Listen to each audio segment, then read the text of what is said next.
요한계시록 12장 1절에서 6절까지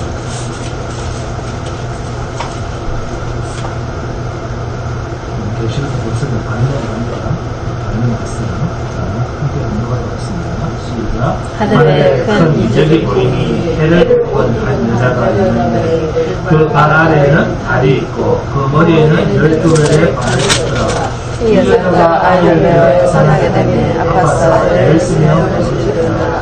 하늘에 또 다른 이적이 보이니 보라 큰 붉은 용이 있어 머리가 7이요 뿔이 10이라 그 여러 머리에 7 관이 있는데 그 뿔과 하늘의 별 3분의 1을 갖다가 땅에 던지더라. 용이 해산하는 여자 앞에서 그가 해산한 그 아이를 삼키고자 여자가 아들을 낳으니 그는 장차 철장으로 먹을 것을 납니다. 그 아이를 하나님 앞에 그 보좌 앞으로 올려가더라. 그 여자가 광야로 도망하며 거기서 1260일 동안 그를 양육하기 위해 하나님께서 예비하신 곳이 있더라. 우리는 쉼, 오늘 주일이죠? 일요일입니다. 쉼, 쉬는 날, 쉼. 그러면 뭐가 쉬는 것을 쉼이라고 합니까? 육신이 쉬는 것을 쉼이라고 생각합니다. 그런데 사실 우리는 휴일이나 주일에도 쉬지 않고 또 쉬지를 못합니다. 10계명 중에 제4계명이 뭡니까? 제4계명 김민식 검사님 뭡니까?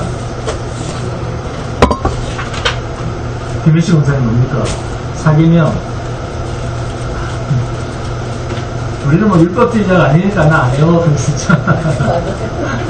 안식일을 기억하여 거룩하게 지켜라. 무슨 말입니까? 하나님께서 너희들 제발 좀 쉬라 그 말입니다. 네? 아시겠습니까? 그 말입니다. 안식일을 기억하여 거룩하게 지켜라. 무슨 말이라고요? 제발 좀 쉬라 그 말입니다. 그래도 우리는 쉰다 안 쉰다? 쉬지는 못합니다. 쉬지는 못해요. 왜요? 왜 쉬지는 못할까요? 하나님은 너희들 제발 좀 쉬라 그러는데 왜 우리는 쉬지는 못할까요? 늘 이렇게 하나님의 계명을 어기잖아요. 죄를 짓잖아요. 왜? 죄 때문입니다. 죄 때문에. 죄라고 하는 성격, 죄라고 하는 성질이 우리로 하여금 온전히 쉬게 할 수 없게 합니다. 그리고 우리는 이 쉼을 어떤 식으로 생각을 하느냐 하면 육신이 아무것도 안 하는 상태, 이것을 쉼이라고 생각을 하는데 이것은 큰 착각입니다. 속고 있는 거예요. 성경이 말하는 쉼, 안식이라고 하는 말은 뭡니까? 죄가 없어지는 것입니다. 죄가 없어지는 것, 이걸 쉼, 안식입니다. 하나님도 마찬가지입니다. 죄가 있는 한 하나님은 쉬실 수가 없는 거예요. 죄가 있으면 하나님도 안식하실 수가 없습니다. 그래서 하늘의 존재, 피조물 천사들 가운데 반역한 자들이 있을 때 하나님께는 온전한 안식이 안 되는 거예요. 그래서 세상을 만든 이곳에 타락한 천사들을 쫓아내셨다. 자, 계시록 12장 7절에서 9절입니다. 함께 공부합니다. 계시록 12장 7절에서 9절입니다. 시작. 하늘에 전쟁이 있으니 미가엘과 그의 사자들이 용과 더불어 싸울세 용과 그의 사자들도 싸우나 이기지 못하여 다시 하늘에서 그들이 있을 곳을 얻지 못한지라. 큰 용이 내쫓기니 옛된 곳 마귀라고도 하고 사탄이라고도 하며 온 천하를 깨는 자라. 그가 땅으로 내쫓기니 그의 사자들도 그와 함께 내쫓기니라. 이 세상은 누가 와서 왕노릇을 한다고요? 하늘에서 추방당한 이 큰 용, 곧 마귀라고도 하고 사탄이라고도 하는 온 천하를 깨는 마귀. 이 마귀가 이 세상에 뭐라고요? 임금입니다. 그러니까 이 세상은 결국 하늘나라에 하나님을 안식하게 할 수 없는 죄 덩어리, 죄의 근원, 이 사탄이 하늘에서 추앙당함으로 하나님께는 안식이라고 하는 조건이 갖춰진 거예요. 이게 창세기 1장 1절부터 2장 3절까지의 이야기입니다. 자, 본문 3절입니다. 여자가 아들을 낳으니 이는 장차 철장으로 만국을 다스릴 남자라. 그 아이를 하나님 아까 그 보좌 앞으로 올려가더라. 자, 갔다고 합니까? 갈 거라고 합니까? 이미 갔답니다. 여자가 낳은 아이가 하늘로 올려져 갔다라고 이야기를 하고 있지 않습니까? 자, 이루어진 일 아닙니까? 그렇죠? 계시록 12장 7절입니다. 함께 공부합니다. 계시록 12장 7절 시작. 하늘에 전쟁이 있으니 그만. 자, 그리고 본문 12장 1절을 공부합니다. 12장 1절 시작. 하늘에 큰 이적이 보이니. 자, 서로 표현이 비슷합니까? 비슷하지 않습니까? 비슷하죠. 그러면 결국 사도 요한은 하늘에 큰 이적이 보이나. 자, 본문 3절입니다. 함께 공부합니다. 시작. 하늘에 또 다른 이적이 보이니. 사도 요한은 우리와 같은 인간입니까? 우리와 같은 인간이 아닙니다. 우리와 같은 인간입니다. 그러면 하나님처럼 모든 것을 이 우주 전체를 이 모든 것을 한꺼번에 볼 수 있는 존재입니까? 아니면 이 사도 요한이 우리 인간처럼 보는데 한계가 있는 겁니까? 한계를 가진 제한적인 존재입니다. 그러니까 하나님은 동시적으로, 동시다발적으로 열어놓고 일하시는데 피조물 인간 사도 요한은 그 펼쳐진 하나님의 일을 조각조각 보고 있다는 말입니다. 그러니까 하늘의 큰 이적을 사도 요한이 자기 눈에 들어온 만큼 봤는데 해를 옷 입은 한 여자가 있다. 자, 이걸 봤습니다. 그리고 또 다른 이적을 본 거예요. 모든 게 동시에 일어난 일입니다. 동시에 일어난 일인데 다른 장면을 본 거예요. 쉽게 말해서 앞을 보다가 이제 옆을 본 거예요. 그리고 뒤를 돌아서 왼쪽 오른쪽으로 보는 거예요. 그래서 또 다른 일을 보니까 그곳에서 해를 옷 입은 여자가 아닌 한 큰 붉은 용을 봅니다. 그러면 그 붉은 용이 뭔데? 자, 계시록 12장 7절에 하늘에 전쟁이 있으니 미가엘과 그의 사자들이 용과 더불어 싸울세. 용과 그의 사자들도 싸우나. 이 모든 일이 동시적으로 벌어진 일인데 피조물 사도 요한은 제한된 존재이기 때문에 여러 조각으로 동시에 나타난 일을 글로 잘라서 표현을 하고 있는 뿐입니다. 이것이 요한계시록의 특성입니다. 계시록 1장부터 22장까지를 뭐로 보면 됩니까? 하나의 공으로 생각하시면 됩니다. 공도 우리가 봐도 한꺼번에 그 공 전체가 안 보이잖아요. 본문 6절입니다.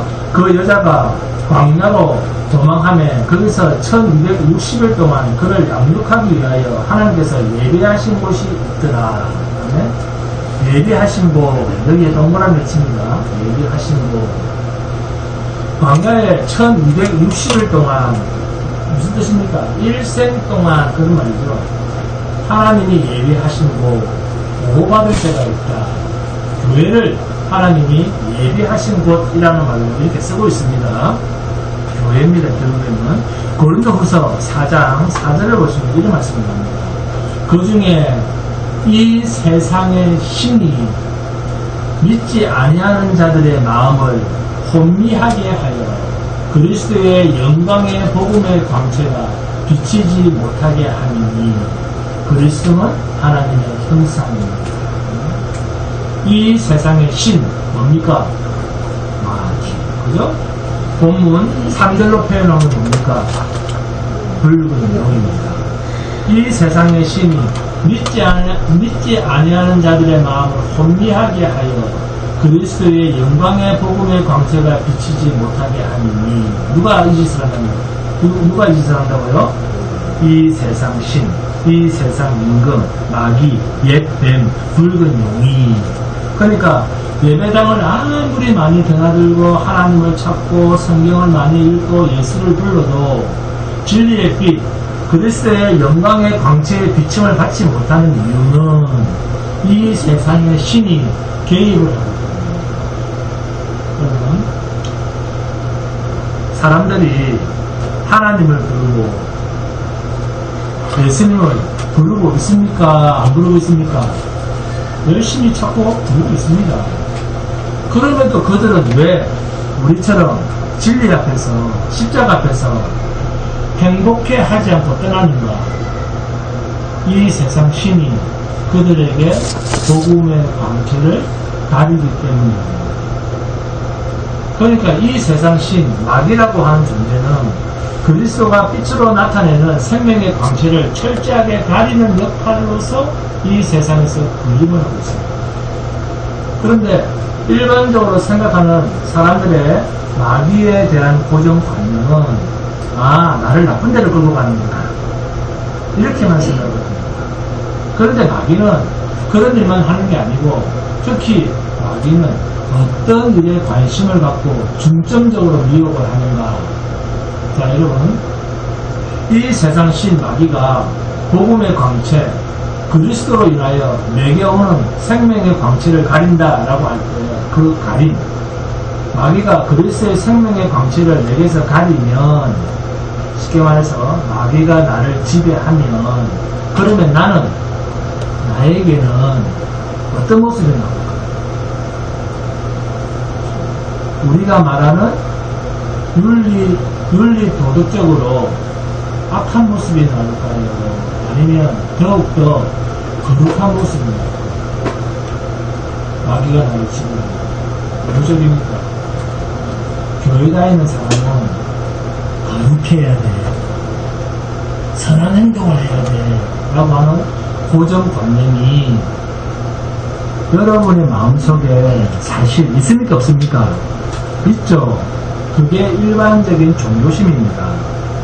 그런데 실상 그것은 마귀가 우리를 진리의 광채이신 복음의 빛이신 그리스도를 가릴 때 우리에게서 나타나는 본성입니다. 그러니까 여러분은 예수를 믿는 저 사람에게서 착한 형식이 나오는가 안 나오는가에 따라서 그 사람의 믿음, 예수를 믿는 사람인가 안 믿는 사람인가를 판단한다는 겁니다. 판결을 한다는 겁니다. 착한 형식이 나오면 저 사람은 예수 믿는 사람, 착한 형식이 안 나오면 저 사람은 예수 믿는 사람, 저렇게 믿음이 있는 사람. 이것이 지금까지 교회를 다니든 안 다니든 사람들이 세상 마귀로부터 쇠뇌당한 고정관념입니다. 자, 중요한 얘기입니다. 여러분, 호세아 선지자 아시죠? 네? 호세아 선지자 아내의 이름이 뭡니까? 고멜입니다. 누가 들어있어요?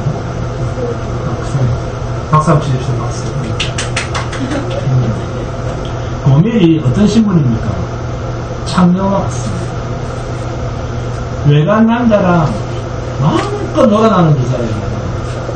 그런데 이런 여자가 하나님의 종인 호세아 선지자에게 시집을 와서 남자아이도 하나 낳고 딸도 하나 낳았습니다.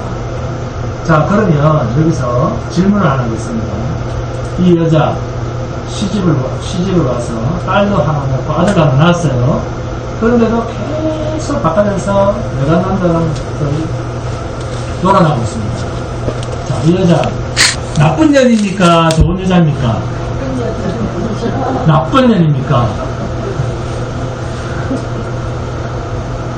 고멜, 호세아 선지자의 아내로서 아들도 낳고 딸도 낳은 인간이 호세아랑 결혼을 했어요.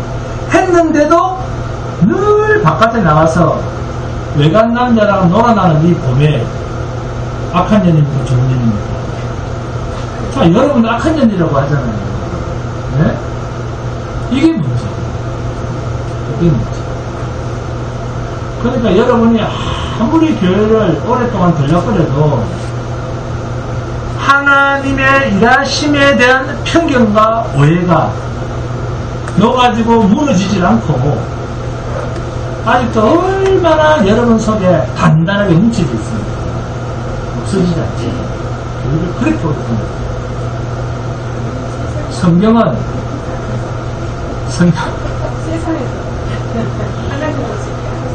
성경은 우리 그 신원아 부사님 오래만에 그 대답을 했습니다.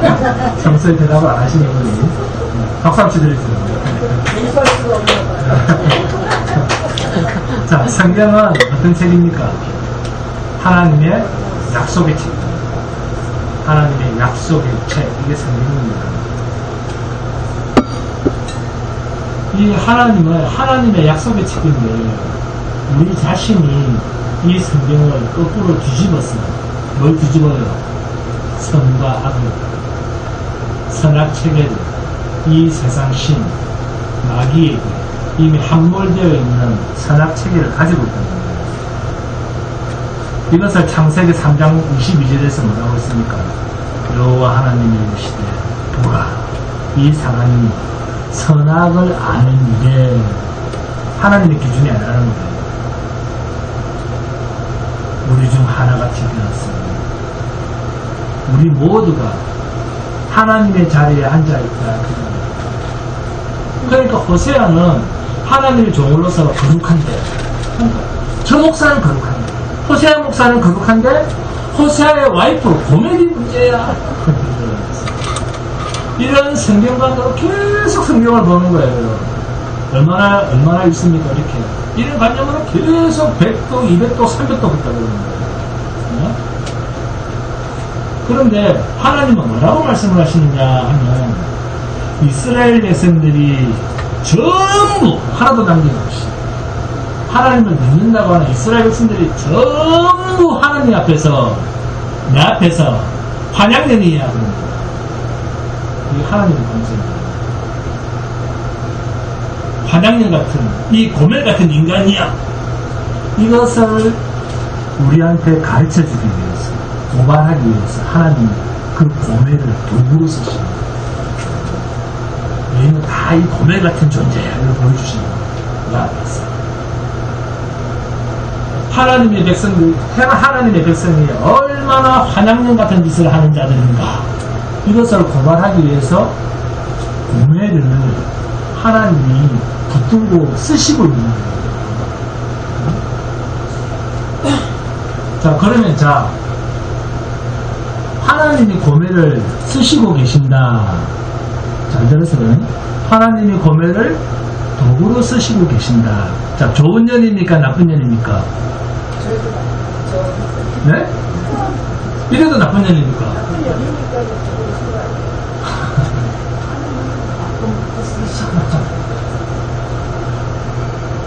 자, 나쁜 년입니까? 좋은 년입니까? 자, 웃을 일이 아니라니까요. 여러분의 그 편견, 성경을 봐도 여러분은 아직도 하나님 중심으로 성경을 안 보고 있다 그 말입니다.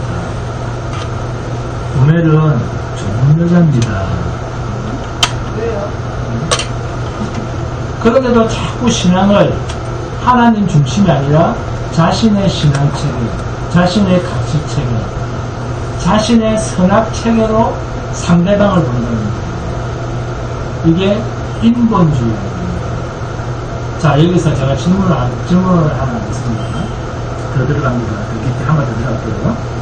자, 육신적으로 가늠한 여인. 이 여인하고 고멜하고 하나님 앞에서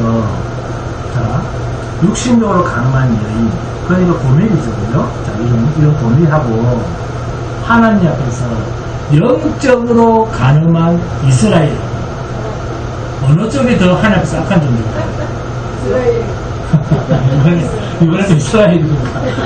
제가 귀신을 먼저 자, 입으로는 하나님을 부르지만 마음속에는 세상 끝으로 가득 채운, 우상으로 가득 채운, 그 우상을 채우고 그 우상으로 하나님을 부르는 그 이스라엘이 더 악한 존재입니까? 아니면 그냥 육신으로만 가늠하고 있는 이 고멜이 더 용서받기가 쉽습니다. 고멜이 더 용서받기가 쉽습니다. 자, 요한복음 8장을 보시면 현장에서 가늠한 여인을 잡아서 바리새인들이 예수님을 함정에 빠뜨리려고 끌고 왔습니다. 그때 요한복음 8장 11절입니다. 대답하되 주여 없나이다. 예수께서 이르시되 나도 너를 정죄하지 아니하노니 가서 다시는 죄를 범하지 말라 하시니라. 나도 너를 정죄하지 아니하노니. 자, 용서를 받습니까? 안 받습니까? 죄를 용서받습니다. 요한복음 4장을 보시면 사마리아 성에 남편을 몇 명? 6명이나 가질 정도로 소문난 기구한 운명을 가진 노인이 사람이 왕래하지 않는 가장 햇볕이 뜨거운 대낮 정오에 쪽팔립니까? 부끄러우니까 그 시간에 나오는 거예요.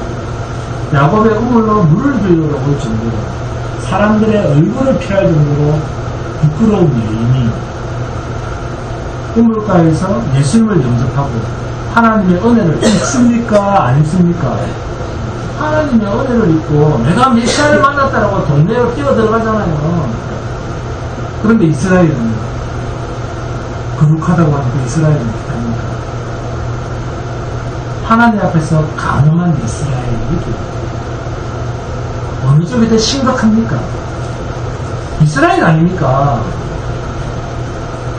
그런데도 왜 자꾸 성경과 신앙을 세상적 가치체계, 자기 신앙, 자기의 윤리 도덕, 자기의 사상 체계와 율법으로 판단을 하고 편견으로 결정을 하느냐 그 말입니다. 얼마나 우리가 어리석고 미련하고 악한 존재입니까? 인본주의라고 하는 말은 나의 가치체계에 자기의 가치체계로 성경을 평가하는, 하나님을 평가하는, 하나님의 일을 평가하는, 진리를 평가하는 것입니다. 자, 따라합니다. 고멜이 약하다면 나는 각자 생각해 보시기 바랍니다. 각자 생각해 보시기 바랍니다. 우리는 지금도 우상노름을 하고 있습니다. 우리는 하나님보다 나를 더 사랑합니다. 이게 우상노름인지 뭡니까? 하나님 앞에서 우상노름은 죽음입니다. 사망의 거예요. 그러면 고멜이 악하다면 나는 고멜이 악하다고 말하기도 전에 즉시 나는 죽어야 할 겁니다. 고멜이 용서받기 시켰습니까? 내가 용서받기 시켰습니까? 또 내답이 됩니다. 하나님께서 우리를 어떻게 인도하시는가 하면서 잘 아시기 바랍니다. 자, 로마서 8장 봅니다. 로마서 8장 16절에서 18절입니다. 함께 보실 겁니다. 로마서 8장 16절에서 18절입니다. 로마서 8장 16절에서 18절 시작. 성령의 친히 우리의 영과 더불어 우리가 하나님의 자녀인 것을 증거하시니 자녀인 또한 상속자 곧 하나님의 상속자예요. 그리스도와 함께한 상속자니 우리가 그와 함께 영광을 받기 위하여 고난과 함께 받아야 할 것입니다. 생각하건대 현재의 고난은 장차 우리에게 나타날 영광과 비교할 수 없다. 성령이 우리 안에 오셔서 우리가 하나님의 자녀인 것을 증거하시는데 우리를 어디로 끌고 가신다? 고난으로 끌고 간다. 이것이 하나님의 자녀인 것을 증거하는 길이랍니다. 이 고난이 누구와 같은 고난이다? 그리스도와 함께하는 고난이다. 그러면 그리스도가 고난을 무엇과 함께 받았다?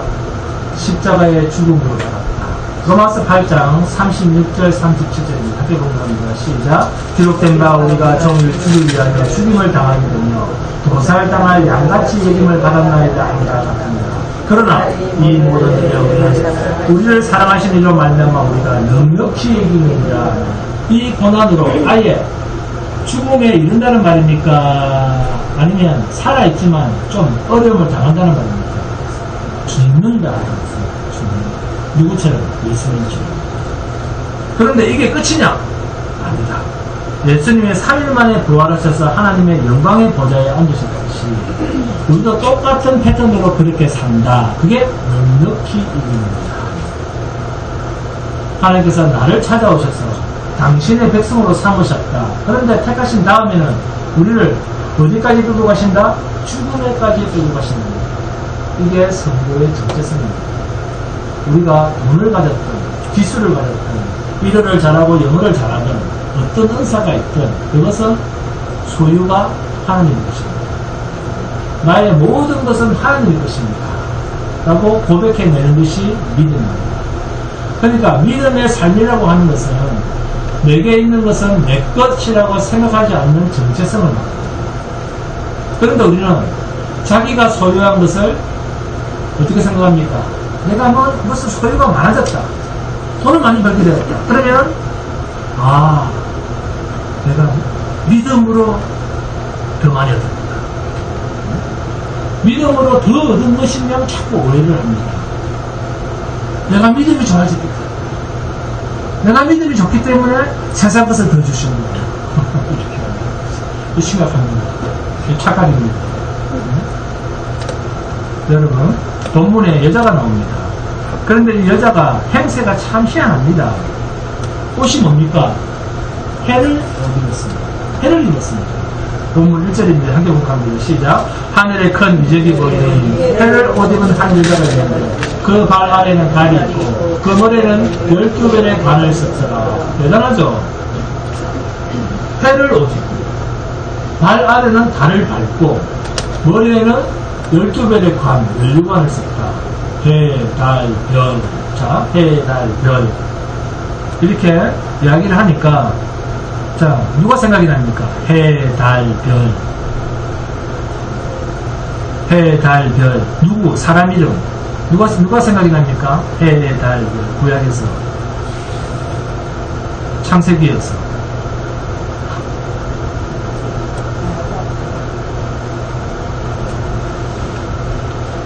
아브라함입니까? 네? 요셉이 생각이 나죠. 자, 요셉이 꿈을 꿨습니까? 안 꿨습니까? 요셉이 꿈을 꿨을 때 해와 달과 열왕별이 그의 꿈에 있었습니까? 없었습니까? 요셉의 꿈에 있었습니다. 창세기 37장 9절입니다. 창세기 37장 9절. 요셉이 다시 꿈을 꾸고 그의 형들에게 말하여 이르되 내가 또 꿈을 꾼즉 해와 달과 열왕별이 내게 절하더이다 하더라. 요셉의 꿈에 나타난 해와 달과 열왕별 누굽니까? 네? 맞습니다. 요셉의 아버지, 어머니 야곱과 야곱의 아내와 그리고 자기의 형제 11명입니다. 그러니까 이 여자가 머리에 12별의 멸류관을 썼다. 무슨 뜻이겠습니까? 구약에 있던 이야기를 사도 요한을 통해서 보여주고 계십니다. 그러면 왜 요셉의 이야기를 하는가? 요셉의 아버지가 누굽니까? 요셉의 아버지가 네, 그렇습니다. 야곱. 야곱이 그 이름이 나중에 뭐로 바뀝니까? 이스라엘입니다. 이 이스라엘이 나중에 사도행전으로 와보니까 스데반이 설교를 하면서 뭐라고 하던가요? 사도행전 7장 38절에 시내산에서 말하던 그 천사와 우리 조상들과 함께 광야 교회에 있었고 또 살아있는 말씀을 받아 우리에게 주던 자가 이 사람이다. 이스라엘, 그죠? 라고 이스라엘 광야 교회 이것을 말씀하고 싶었던 것입니다. 인간을 말하고 싶었던 것이 아니라 국가적 이스라엘을 말하는 것이 아니라 한 나라로서의 이스라엘이 아니라 그리스도 예수 안에서 잉태된 교회 이것을 이야기하는 거예요. 그래서 구약의 12지파, 신약의 12사도, 24장로 이런 말이 주님이 피로 사신 교회를 두고 하는 말입니다. 이게 곧 영적 이스라엘이요 교회요 여자라는 말로 계시적 의미를 숨겨놓으신 것입니다. 그러니까 성경에서 아담과 하와, 그리스도와 교회, 남자와 여자, 아브라함과 사라, 그리스도와 교회의 관계를 전부 이런 식으로 묶어놓고 계시적 의미를 숨겨놓았다 그랬습니다. 그래서 쭉 가보니까 약속의 여인을 통해서 나오는 자가 누구? 그리스도라. 그래서 본문 2절에 이 여자가 아이를 베어 해산하게 되네. 이 아이가 누굽니까? 그리스도입니다. 예레미야 31장 21절 22절입니다. 함께 보갑니다. 예레미야서 31장 21절 22절 함께 보갑니다. 예레미야서 31장 21절 22절 예레미야서 31장 21절 22절입니다. 시작. 처녀 이스라엘아 너희의 이정표를 세우며 너희의 편만을 만들고 큰 길 곧 내가 전에 가던 길을 마음에 들어 돌아오라 내 성읍으로 돌아오라 반역한 딸아 내가 어느 때까지 방황하겠느냐 여호와가 새 일을 세상에 창조하였나니 곧 여자가 남자를 둘러싸리라. 여자가 남자를 둘러싸리라. 줄을 긋습니다. 둘러싸다. 히브리어는 사바브라고 하는 이 말을 누가복음 1장 38절에서 어떻게 쓰고 있습니까? 이 말을 이 예레미야 31장 21절 22절에 있는 이 말을 이 사바브 둘러싸다라고 이 말을 누가복음 1장 38절에서는 뭐라고 합니까? 마리아가 이르되 주의 여종이 오니 말씀대로 내게 이루어지이다 하며 천사가 떠나갑니다. 여종, 헬라어로는 둘레라고 하는 말입니다. 둘레, 계집종이라고 하는 뜻입니다. 그러니까 여자 마리아는 남자, 예수가 잉태되는 무엇이다? 그릇이다. 둘러싸리다. 그 말입니다. 마리아가 이르되 주의 여종이오니 말씀대로 내게 이루어지이다. 여종이오니라고 하는 말은 결국 저는 주님의 그릇이오니 그릇이다. 주님을 둘러싼 바구니입니다. 주님을 둘러싼 바구니다. 그 말입니다. 이것을 구약의 예레미야서를 통해서 여자가 남자를 둘러싸리라 이렇게 표현하고 있습니다. 왜? 무엇 때문에? 왜? 여호와가 새 일을 세상에 창조하였나니. 네? 그러면 여자가 남자를 둘러싼 그것은 교회와 그리스도와의 관계입니다. 교회와 그리스도와의 관계인데 이것은 여호와가 새 일을 세상에 창조하신 새하늘과 새 땅에 관한 이야기의 그루터기다. 그 말입니다. 기초다. 시작이다. 이것을 이사야서인자는 이사야서 7장 14절에 이렇게 표현합니다. 그러므로 주께서 친히 징조를 너희에게 주실 것이라. 보라 처녀가 잉태하여 아들을 낳을 것이라. 그의 이름을 임마누엘이라 하니라. 이게 징조입니다. 처녀가 잉태합니다. 그리고 마태복음에서는 이 메시아가 베들레헴에서 탄생하심으로 하나님의 약속이 성취했다. 마태복음 1장 21절에서 23절입니다. 아들을 낳아 이름을 예수라 하라. 이는 그가 자기 백성을 그들의 죄에서 구원할 자이십니다. 이 모든 일이 된 것은 주께서 선지자로 하신 말씀을 이루려 하시니 이르시되 보라 처녀가 잉태하여 아들을 낳을 것이요 그의 이름은 임마누엘이라 하리라 하셨으니 이를 번역한즉 하나님이 우리와 함께 계시다 합니다. 이렇게 여자가 낳은 아이 임마누엘 곧 예수 그리스도입니다. 그런데 이 아이를 본문 5절에서는 뭐라고 설명을 하고 있습니까? 본문 5절에서는 함께 보겠습니다. 5절 시작. 여자가 아들을 낳으니 이는 장차 철장으로 만국을 다스릴 남자. 네? 자, 그럼 무엇으로 다스린다고요? 철장. 자, 좋은 의미입니까? 나쁜 의미입니까? 자, 무슨 의미 아닙니까? 철장으로 만국을 다스릴 남자라. 무슨 뜻입니까? 심판주다. 심판주라는 거죠.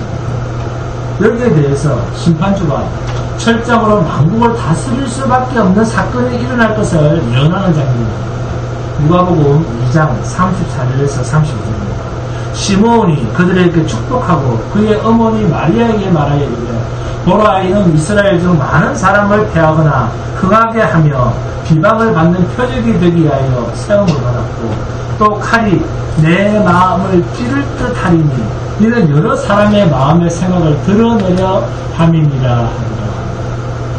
예수가 이 땅에 오셨다라고 하는 것은 이 세상 심판에 대한 가장 중요하고도 구체적인 사건입니다. 또 예수님으로 인해서 많은 사람들이 심판에 처하게 될 내용들이 예수님에 의해서 다 드러나는 거예요. 그러나 주를 영접하고 믿는 자에게는 구원함의 은혜를 입는데 주를 배반하고 믿지 않는 자들에게는 만국의 철장으로 다스릴 이 심판 아래에 놓이게 됩니다. 그런데 이 일을 어떻게 하시느냐? 구원하는 일도 만국을 철장으로 다스리는 일도 주님 자신이 십자가의 죽으심으로 이룬다.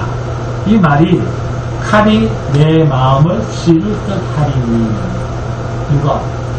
이 아이를 둘러싸았던 여인 마리아 교회입니다. 하나님이 내 죄 때문에 십자가에서 죽으셨다는 것이 우리의 전 인생에서 고통과 공고함으로 나의 악함 때문인 것을 아파하는 것입니다. 이 마리아의 고통이 오늘날까지 교회로 계속 나타나지는 것을 성경은 예레미야 31장 22절의 표현처럼 여자가 남자를 둘러싸리라 라는 말을 표현을 했고 계시록 12장 2절에서는 여자가 아이를 베어 해산하게 되네 라는 말로 표현을 했다. 그리고 동시적으로 일어난 큰 표적이 있는데 그게 본문 3절과 4절입니다. 한번 합니다. 시작. 하늘에 또 다른 이적이 보이니 보라 한 큰 붉은 용이 있어 머리가 7이요 뿔이 10이라 그 여러 머리에 7 왕관이 있는데 그 꼬리가 하늘의 별 3분의 1을 끌어다가 땅에 던지더라. 용이 해산하려는 여자 앞에서 그가 해산하면 그 아이를 삼키고자 하더니 이 아이가 나오면 삼키려고 호시탐탐 이 세상 임금 마귀가 노리고 있습니다. 마태복음 2장 1절에서 5절입니다. 자, 여기에 대해서 이 장면에 대해서 나옵니다. 마태복음 2장 1절에서 5절입니다. 어떻게 삼키려고 하는지 모르겠습니다. 마태복음 2장 1절에서 5절 시작. 헤롯 왕 때 예수께서 유대 베들레헴에서 나심에 동방으로부터 박사들이 예루살렘에 이르러 말하되 유대인으로 왕으로 나시니가 어디 계시냐? 우리가 동방에서 그의 별을 보고 그에게 경배하노라 하니 헤롯 왕과 온 예루살렘이 듣고 소동한지라. 왕의 모든 대제사장과 백성의 서기관들을 모아 그리스도가 어디서 나겠느냐 물으니 이르되 유대 베들레헴이오니 이는 선지자로 이렇게 기록된 바. 아기 예수를 경배하러 온 동방 박사들이 유대인으로 왕으로 났으니까 어디 계시냐라고 물었고 헤롯 왕이 동방 박사들이 말한 유대인의 왕에 동그라미 칩니다. 유대인의 왕이라고 하는 이 말을 헤롯 왕은 뭐로 바꿔서 말합니까? 동방 박사들은 유대인의 왕이라고 얘기했는데 정작 이 헤롯 왕은 뭐라고 이야기해요? 그리스도라고 말하고 있지 않습니까? 헤롯 왕은 그리스도가 만왕의 왕인 것을 이 헤롯 왕이 알고 있습니다. 그런데 그가 어디서 태어나는데 하고 물으니까 베들레헴이라고 말을 해주는데도 불구하고 어떤 짓을 합니까? 자, 16절입니다. 함께 공부합니다. 16절 시작. 이에 헤롯이 박사들에게 속은 줄 알고 심히 노하여 사람을 보내어 베들레헴과 그 모든 지경 안에 있는 사내 아이를 박사들에게 자세히 알아본 그때를 기준하여 2살부터 그 아이를 다 죽이니 2만 명 정도가 죽었다고 그러죠. 아기 2만 명. 아기가 태어나는데 그 아기를 본문 4절로 표현하면 뭐 하려고? 해산하면, 계시로 표현해요. 해산하면 그 아이를 삼키고자 하더니 계시로 표현하면 이렇단 말이에요. 아기를 낳기만 나오면 죽이려고 누가? 큰 붉은 용이, 큰 붉은 용.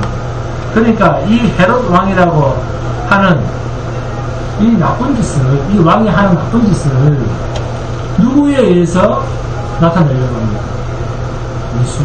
예수를 죽이려 하죠. 세상 임금 마귀, 큰 붉은 용, 사탄, 헤롯 왕이죠. 이 자리에서 조종당하는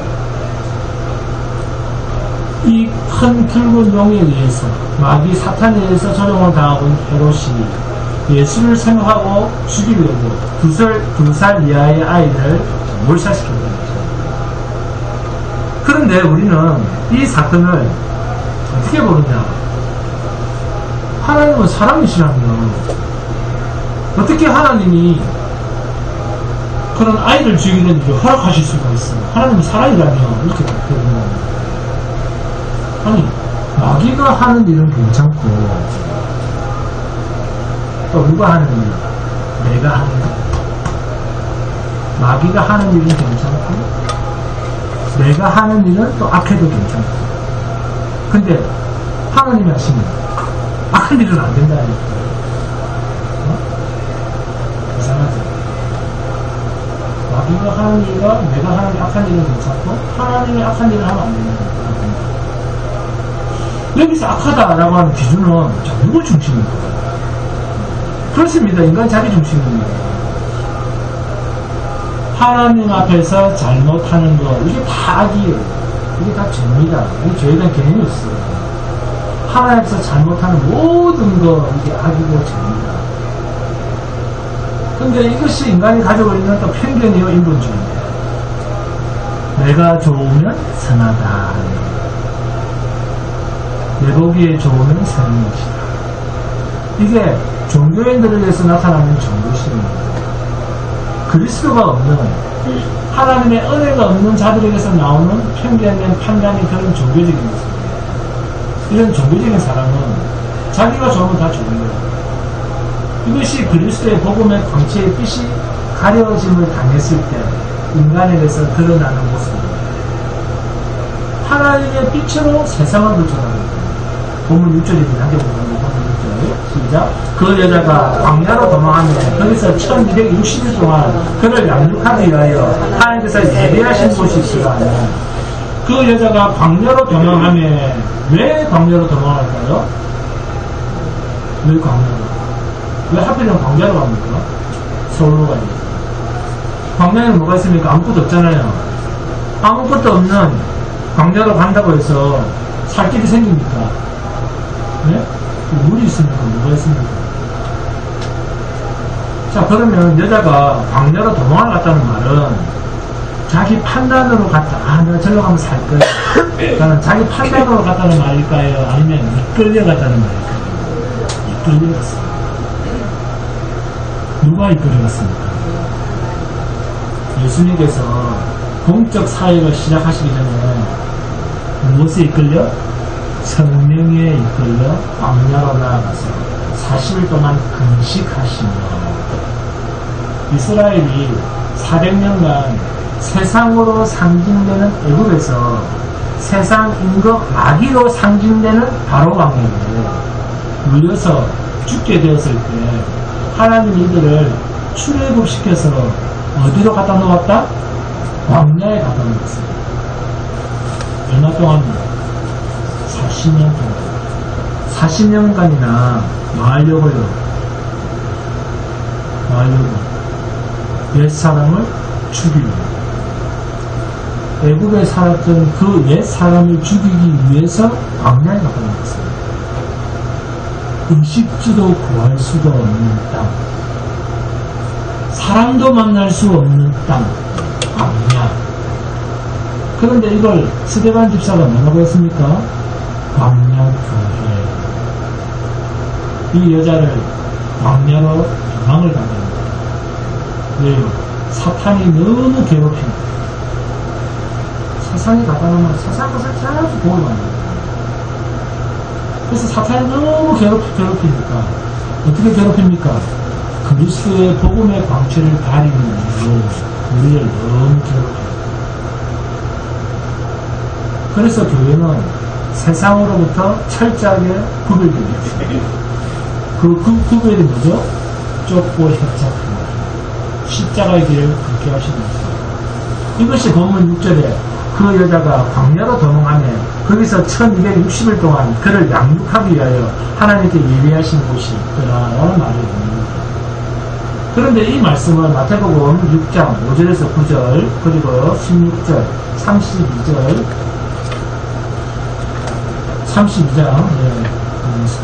32절, 그리고 33절. 자, 제가 읽을 테니까, 자, 여러분 동그라미 한번 쳐보세요. 자, 마태복음 6장 5절부터 제가 읽어볼게요. 자, 시작. 또 너희는, 마태복음 6장, 자, 5절부터 읽습니다. 마태복음 6장 5절부터, 마태복음 6장 5절부터, 마태복음 6장 5절. 찾았습니까? 자, 또 너희는 기도할 때 외식하는 자와 같이 하지 말라. 그들은 사람에게 보이려고 회당과 큰 거리 여기에서 서서 기도하기를 좋아하느니라. 내가 진실로 너희에게 이르노니 그들은 자기 상을 이미 받았느니라. 자, 어디 동그라미 칩니까? 기도할 때, 동그라미 칩니다. 그리고 6절입니다. 너는 기도할 때 내 골방에 들어가 문을 닫고 은밀한 중에 계시는 내 아버지께 기도하라. 은밀한 중에 보시는 내 아버지께서 갚으시리라. 6절도 기도할 때 여기 동그라미 칩니다. 또 7절입니다. 또 기도할 때 이방인과 같이 중언부언하지 말라. 그들은 말을 많이 하여야 들으실 줄 생각하느니라. 네? 자, 여기도 기도할 때 여기 동그라미 칩니다. 8절입니다. 그러므로 그들을 본받지 말라. 구하기 전에 너희에게 있어야 할 것을 하나님 너희 아버지께서 아시느니라. 자, 여기 구하기 전에 여기 동그라미 칩니다. 구하기 전에. 자, 9절입니다. 그러므로 너희는 이렇게 기도하라. 하늘에 계신 우리 아버지여, 이름이 그렇게 여김을 받으시오며. 자, 어떻게, 자, 9절에서는 이렇게 기도하라. 여기에 동그라미 칩니다. 그리고 16절 봅니다. 16절에 금식할 때 너희는 외식하는 자들과 같이 슬픈 기색을 보이지 말라. 그들은 금식하는 것을 사람에게 보이려고 얼굴을 흉하게 하느니라. 내가 진실로 너희에게 이르노니 그들은 자기 상을 이미 받았느니라. 자, 어디에 동그라미 치면 들어올까요? 금식할 때 여기 동그라미 칩니다. 전부 뭐 할 때입니까? 기도입니다. 전부 기도가 하는 관계예요. 자, 그리고 32절 봅니다. 32절. 32절. 이는 다 이방인들이 구하는 것이라. 너희 하늘 아버지께서 이 모든 것이 너희에게 있어야 할 줄 아시느니라. 자, 그럼 어디 동그라미 칩니까? 이방인들이 구하는 것이라. 이렇게 동그라미 칩니다.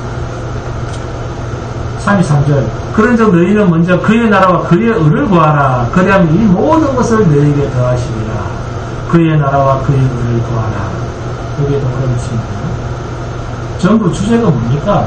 기도입니다. 자, 그런데 우리는, 자, 예수님께서 기도를 이렇게 가르쳐 주셨어요. 그런데 우리는 어떻게 기도합니까?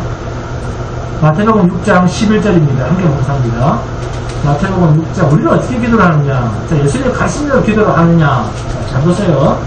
마태복음 6장 11절입니다. 함께 묵상합니다. 시작. 오늘 우리에게 일용할 양식을 주시옵소서. 이 구절을 여러분 어떻게 해석하고 계십니까? 세상 양식도 부족하지 않게 하여 주시고 영의 양식도 부족함이 없도록 하여 주옵소서. 세상과 하나님의 나라 양쪽에 양다리를 거칩니다. 그런데 과연 정말 그럴까요? 주님이 이렇게 가르쳤을까요? 마태복음 6장 7절과 8절 함께 묵상합니다. 7절과 8절, 6장 7절과 8절 시작. 또 기도할 때 이방인들과 같이 중언부언하지 말라. 그들은 말을 많이 하여야 들으실 줄 생각하느니라. 그러므로 그들을 본받지 말라. 구하기 전에 너희에게 있어야 할 것을 하나님 너희 아버지께서 아시느니라. 아멘. 주님이 중언부언하는 기도는 하지 말라고 하셨습니다. 말을 많이 하는 기도는 하지 마라. 네? 그러면 어떤 것이 말을 많이 하는 기도입니까?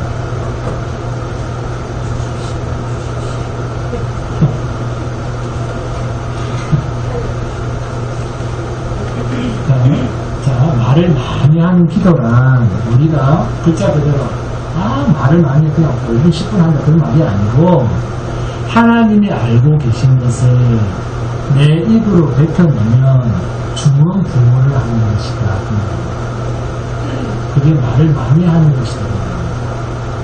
하나님이 알고 계신 것을 내 입으로 뱉어내면 그게 말을 많이 하는 것이다.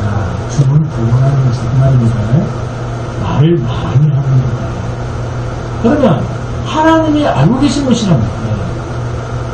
마태복음 6장 31절 32절 함께 보도록 합니다. 마태복음 6장 31절 32절 시작. 그러므로 염려하여 걱정하여 이르기를 무엇을 먹을까 무엇을 마실까 무엇을 입을까 하지 마라. 이는 다 이방인들이 구하는 것이라. 너희 하늘 아버지께서 이 모든 것이 너희에게 있어야 할 줄을 아시느니라. 아멘. 이러면 디베시 권사는 누가 하는 기도가 누가 하는 기도입니까? 이런 기도는 이방인이 하는 기도입니다. 그러면 자 그러면 구하라는 우리의 일용할 양식이란 뭡니까? 구하라라고 하는 우리의 일용할 양식이란 33절이면 함께 보답니다. 우리의 양식은 그럼 우리가 구해야 할 양식은 무엇인가? 우리에게 일용할 양식을 주시고 했을 때 그 양식이 33절입니다. 시작. 그런즉 너희는 먼저 그의 나라와 그의 의를 구하라. 그 다음에 이 모든 것을 너희에게 구하시라. 이게 우리가 구해야 할 양식입니다. 즉 예수를 구하라는 것이 예수가 너희의 것이 내가 길이요 진리요 생명이다. 이게 우리의 것입니다. 내가 내게 이런 말은 영이요 생명이니 내 살과 피를 마시는 자가 영원히 산다. 이게 우리의 일용할 양식입니다. 하나님의 손길로만 살아가는 존재, 그게 교회요 성도입니다. 주님이 우리의 인생을 시작하게 하시고 인도하시고 마치게 하시고 승리하게 하십니다. 믿으시고 진정한 이 하늘의 위로 여러분의 믿음 속에 충만하시기를 주님의 이름으로 축원드립니다. 오늘 다소합니다.